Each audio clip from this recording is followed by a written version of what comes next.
সবাইকে আমন্ত্রণ বাণিজ্য সংবাদে। আপনাদের সাথে আছি আমি ইয়াসমিন সুমনা।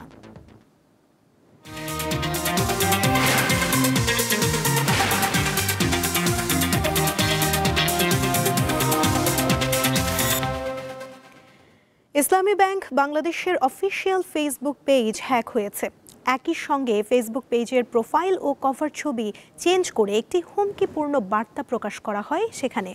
শুক্রবার ভোর ৫টা ৪২ দিকে ব্যাংকটির অফিসিয়াল পেজের এক পোস্ট থেকে বিষয়টি নিশ্চিত করে হ্যাকার গ্রুপ। ব্যাংকটির ফেসবুক পেজ ঘুরে দেখা যায় এর প্রোফাইল ও কভার ফটো পরিবর্তন করে হ্যাকার গ্রুপটির ছবি দেওয়া হয়েছে। সেখানে দাবি করা হয় ব্যাংকের কার্যক্রম পর্যবেক্ষণ করা হচ্ছে এবং খুব শিগগিরই তাদের ফেসবুক পেজ ও ওয়েবসাইটে সাইবার আক্রমণ চালানো হবে। বার্তায় টিম MS-470X এর নামও উল্লেখ করা হয়েছে। বিষয়টি সমাধানে ব্যাংকের আইটি বিভাগ কাজ করছে বলে জানা গেছে। দুর্গাপূজা ও সাপ্তাহিক ছুটির তৃতীয় দিনে পর্যটকে পরিপূর্ণ হয়ে উঠেছে পটুয়াখালীর পর্যটন কেন্দ্র কুয়াকাটা। দীর্ঘ ২২ কিলোমিটার সৈকতের ৩ নদীর মোহনা লেম্বুর বন, শুটকিপল্লী, ঝাউবাগান, গঙ্গামতি, চর গঙ্গামতি ও লাল কাঁকড়ার চরে এখন রয়েছে পর্যটকদের বাড়তি উপস্থিতি। আগত পর্যটকরা সৈকতের বালিয়াড়িতে উচ্ছ্বাসে মেতেছেন। অনেকে সৈকতের বেঞ্চে বসে প্রাকৃতিক সৌন্দর্য উপভোগ করছেন, কেউ বা মেতেছেন জলকেলিতে। পর্যটকদের ভিড়ে বিক্রি বেড়েছে পর্যটন সংশ্লিষ্ট ব্যবসা প্রতিষ্ঠানে। বুকিং রয়েছে কুয়াকাটার শতভাগ হোটেল মোটেলে। ভালো লাগতেছে, সমুদ্রের ঢেউ এতটাই বেশি যে অনেক ভালো লাগতেছে। আমি আসছি বরিশাল থেকে এই পূজার ছুটিতে, খুবই ভালো লাগছে।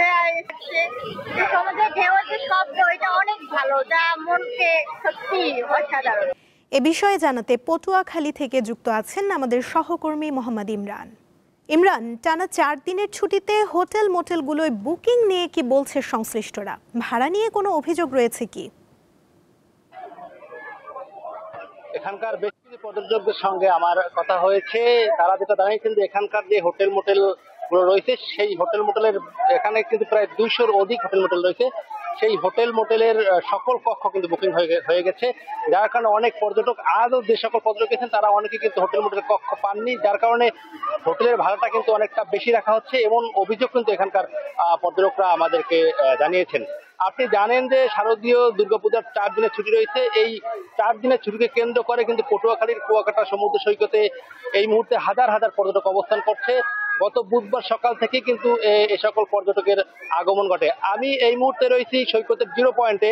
আপনি দেখতে পাচ্ছেন এই মুহূর্তে যে সকল পর্যটকরা সৈকতে রয়েছেন তারা কিন্তু এখানে যে সমুদ্রের যে উত্তাল ঢেউ রয়েছে সেই ঢেউয়ের সঙ্গে তারা কিন্তু তাদের স্নান সেরে নিচ্ছেন। অনেকে পরিবার পরিজন নিয়ে কিন্তু এখানে সাঁতার কাটছেন এবং অনেকে কিন্তু জলকেলিতে মেতেছেন।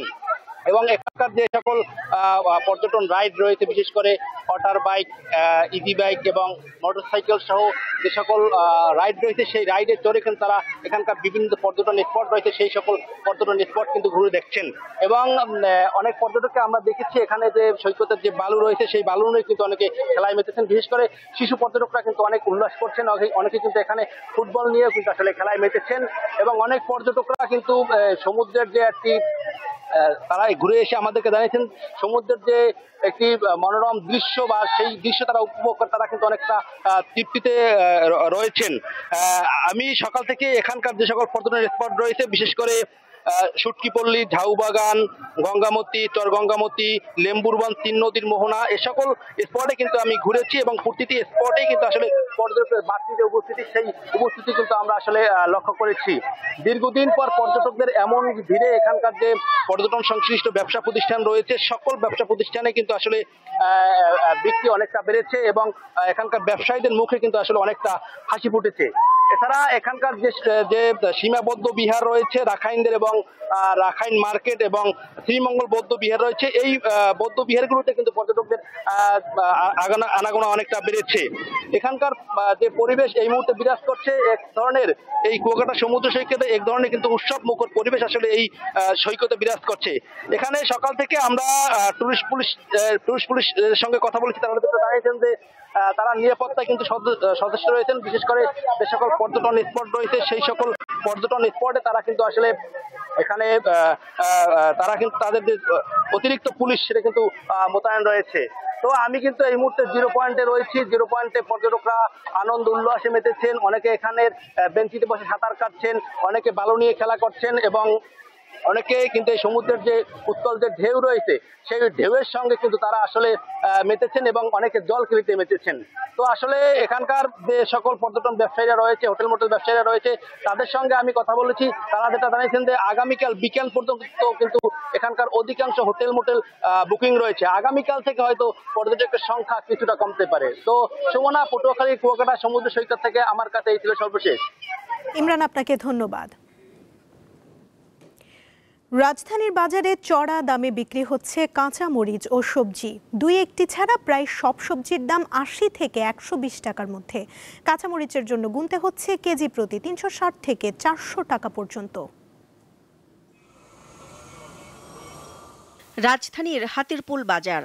বৃষ্টি স্নাত শুক্রবারের ছুটির সকালে বাজারের ব্যাগ নিয়ে ক্রেতারা ঢু মারতেই তাদের যেন মাথায় বিনা মেঘে বজ্রপাতের দশা। সবজির দাম শুনে ওয়ালেটে খুঁজে বেড়াতে হয় সেখানে পর্যাপ্ত টাকা আছে কিনা। যে অবস্থা মনে করেন আপনারা দেখছেন, ব্যাগ খালি করে আমরা বাসায় ফেলছি। একটু যদি মনে করেন ভালোভাবে একটু মনিটরিং করতো তাহলে মনে করেন সাধারণ জনতা একটু সন্তুষ্ট হতো। কারণ এখন বাজারে আসলে আজকে থেকে না, অনেকদিন ধরে এই দামটা বাড়তি। এই ক্রেতার কথার সত্যতা খুঁজে পাওয়া যায় বিক্রেতার বর্ণনায়।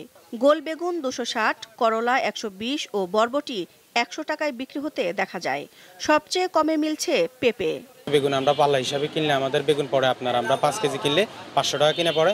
আমরা প্রত্যেক কেজিতে 110 টাকা 120 টাকা করে বিক্রি করি। সিজিং হচ্ছে আমরা কিনি হচ্ছে আপনার পাল্লা কিনে আমরা 400 টাকা, আর বিক্রি করি হচ্ছে আপনার আপনার ধরেন 85, 80 এমন করে আমরা বিক্রি করি। যে উস্তা করলা যে ব্যাপারটা, উস্তা করলা আমাদের কিনে পড়ে 110 টাকার মতো, আমরা বিক্রি করি 120 টাকা। আর সবজির দাম তো আকাল, বলে লাভ নাই, কারণ হলে মনিটরি করার মতন লোক নেই। আয়ের থেকে তো ব্যয় বেশি, এটা যারা বসে আছে তারাও জানে। তারপরে তাদের এটির কোনো ইয়ে নেই, এই দেখতেছে সব ঠিক হয়ে যাবে, এই পর্যন্ত শেষ। কাঁচা মরিচের দাম 1 মাস ধরেই চড়া। মানভেদে বর্তমানে বিক্রি হচ্ছে 360 থেকে 400 টাকা কেজিতে। বৃষ্টির জন্য কিছু প্রভাব পড়ছে, এরপরে দিল পূজার জন্য বটার বন্ধ, ইন্ডিয়ান মরিচ আসতেছে না, এই জন্য কিছু ক্রাইসিস, এই জন্য একটু দাম বেশি মরিচের। এক সপ্তাহ আগে ছিল 240 টাকা কেজি, এই সপ্তাহে হইলো আপনার 360 টাকা কেজি। সবজিগুলি এখন বর্তমানে বৃষ্টি বর্ষার সময় উৎপাদন কম হচ্ছে, সেই জন্য দামটা একটু বেশি। পেঁয়াজের ঝাঁজ গত সপ্তাহের তুলনায় কিছুটা কমেছে। এখন পেঁয়াজ আগের থেকে একটু দাম কমছে। আগে 90 টাকা কেজি ছিল, এখন 75 টাকা কেজি। আর আদা চাইনাটা হয়েছে আপনার 180 টাকা কেজি, দেশিটা 160 টাকা কেজি, রসুন 160 টাকা কেজি, বড়া। কিছুটা স্থিতিশীল রয়েছে মাছের দাম, তবে সাধারণের নাগালের মধ্যে নেই রূপালী ইলিশ। 1 কেজি ওজনের মাছ বিক্রি হচ্ছে 2200 থেকে 2500 টাকার মধ্যে। আগেকার অন্যান্য তুলনায় এখানে একটু মাছের দাম একটু বেশি আর কি, মনে করেন যে কেজি প্রতি 40-50 টাকার মতো বেশি। ট্যাংরা মাছ 600 টাকা 650 টাকা কেজি নিয়ে কিন্তু আজকে 700 টাকা নিচ্ছি। কারণ বাজারে গরুর মাংস 750 আর খাসির মাংসের কেজি বিক্রি হচ্ছে 1100 টাকায়। দিলশা দানি, দীপ্ত সংবাদ, ঢাকা। সদ্য শেষ হওয়া দুর্গাপূজাকে সামনে রেখে এবার 12 লাখ কেজি ইলিশ রপ্তানির অনুমতি প্রদান করে অন্তর্বর্তী সরকার। এই অনুমতির মেয়াদ রয়েছে আগামী 5ই অক্টোবর পর্যন্ত। গত সোমবার পর্যন্ত ভারতে রপ্তানি হয় 1,30,000 কেজি ইলিশ, যা থেকে আয় হয়েছে $16,37,000 বা প্রায় 20 কোটি টাকা। জাতীয় রাজস্ব বোর্ড সূত্রে এই তথ্য জানা গেছে। এবছর 37টি প্রতিষ্ঠান ইলিশ রপ্তানির অনুমতি পায়। সোমবার পর্যন্ত 16টি প্রতিষ্ঠান ইলিশ রপ্তানি করেছে, অর্থাৎ 21টি প্রতিষ্ঠান সোমবার পর্যন্ত কোনো ইলিশ রপ্তানি করতে পারেনি। প্রজনন নিরাপদ করতে ইলিশ নিধনে নদী ও সাগরে 22 দিনের নিষেধাজ্ঞা শুরু হচ্ছে আজ মধ্যরাতে, যা শেষ হবে আগামী 25শে অক্টোবর। এই সময়ের মধ্যে নদী সাগরে ইলিশ আহরণ, ক্রয় বিক্রয় ও পরিবহন নিষিদ্ধ। জাটকা সংরক্ষণ ও মা ইলিশ রক্ষায় 4 থেকে 25 অক্টোবর পর্যন্ত ইলিশ ধরা, আনা নেওয়া, বাজারজাত ও মজুদ নিষিদ্ধ করেছে সরকার। এ সময় পটুয়াখালীর ইলিশ শিকারী 65,000 জেলেকে দেওয়া হবে 25 কেজি করে চাল। তবে এ প্রণোদনা চাহিদার তুলনায় খুবই কম বলে দাবি জেলেদের। ভারতের বোট ওরা তো আমাকে বাংলাদেশে ঢুকিয়ে মাছ ধরে, কিন্তু এটা যদি প্রশাসন দ্বারা টহল দিয়ে রাখতে পারে, আমরা পরে অবরত পরে নামিও মাছটা হইলে পাম। আমরা আবার মানি নিয়েছি যদি বার্তা লাগো, যদি ঠিকমতো টহল দেয় প্রশাসনে, তাহলে এই মাছটা বাংলাদেশে আমরা কম ভালো থাকবে, আমরা পাবো। সরকারের আবেদন করে আমরা জানি সাগরের একটা কঠিন বিচার হয়, ভারতের ঢুকতে না পারে। এক সপ্তাহের মধ্যে জেলেদের প্রণোদনা পৌঁছে দেওয়ার পাশাপাশি সমুদ্র ও নদীতে অবরোধ শতভাগ সফল করতে কার্যকরী পদক্ষেপ নেওয়া হবে। পটুয়াখালী জেলায় এই 22 দিনের মা ইলিশ সংরক্ষণ অভিযানের কর্মসূচি আমরা সুচারুরূপে বাস্তবায়নের জন্য দৃঢ় প্রতিজ্ঞ এবং এই সময়ে আমাদের এই জেলেরা যারা মৎস্য আহরণ থেকে বিরত থাকবে তাদের জন্য সদাশয় সরকার থেকে ইতিমধ্যে বিজিএফ এর বরাদ্দ এসেছে। চাঁদপুরে পদ্মা ও মেঘনার 70 কিলোমিটার অংশ ইলিশের অভয়াশ্রম ঘোষণা করা হয়েছে। এরই মধ্যে সব ধরনের প্রস্তুতি নিয়েছে জেলা ও উপজেলা প্রশাসন। জেলা প্রশাসকের নেতৃত্বে উপকূলীয় এলাকায় চালানো হচ্ছে সচেতনতামূলক প্রচারণা। এই সময়ের মধ্যে তাদের কোনো জীবিকার কোনো সমস্যা না হয় তার জন্য আমরা 45,615 জন জেলেকে চাঁদপুর জেলায় 25 কেজি হারে পরিবার প্রতি 25 কেজি হারে আমরা বিজিএফ চাল বিতরণ করবো এবং মা ইলিশ সংরক্ষণ অভিযানের পূর্বেই সেই কাজটা সম্পন্ন হবে। প্রযোজন মৌসুমে মা ইলিশ রক্ষায় লক্ষ্মীপুরের মেঘনা নদীতে 22 দিন মাছ শিকারে নিষেধাজ্ঞা জারি করা হয়েছে। 3 অক্টোবর মধ্যরাত থেকে শুরু হওয়া নিষেধাজ্ঞা 25 অক্টোবর রাত 12টা পর্যন্ত বহাল থাকবে। নিষেধাজ্ঞা অমান্যকারীদের জেল, জরিমানা ও উভয় দণ্ডে দণ্ডিত করার বিধান রয়েছে। দীপ্ত বার্তা কক্ষ। এখনকার দীপ্ত বাণিজ্য সংবাদে এরপর দীপ্ত আন্তর্জাতিক সংবাদ দেখার আমন্ত্রণ জানিয়ে শেষ করছি। ধন্যবাদ সবাইকে।